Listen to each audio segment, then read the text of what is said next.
ông ôn à giặt đăng áแต่tôi chỉ muốnการ liệp lên sọ nhưng vì muốn mặt đằng đôi kia vậy tôi liệp lên sọ ông ôn tim muối đầm bay ở sọ dương video là chiết pre nhưng mà lỏ tim muối nó bây giờ dương cọ sọ hái còn tục sọ dương ở ngột pe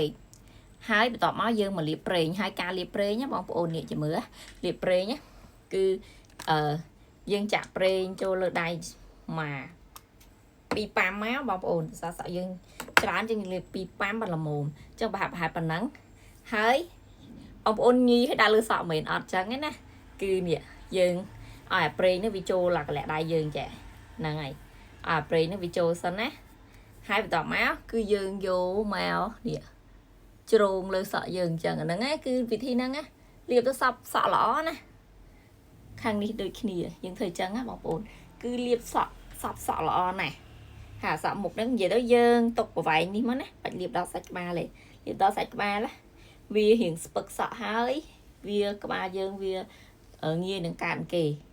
ជាងយើងលាបអត់បាច់ដល់សាច់ក្បាលទេតែនេះអសក់យើងសិតចូលអញ្ចឹងណាដៃយើងអញ្ចឹងទៅឲ្យវាចូលលស័យសក់បានល្អមានតែលាបចូលទៅដល់គ្រប់សក់ផនយើងហ្មងណាវាសប់វាចូលសប់ហើយយើងលាបអញ្ចឹងរហូតដល់អស់ប្រេងយើងពីដៃ yes ឃើញស្រួលពីមុនខ្ញុំអត់ដឹងទេយកមកគឺប៉ាតលើសក់យកហ្មងតែពេលខ្ញុំឃើញមានវីដេអូគេ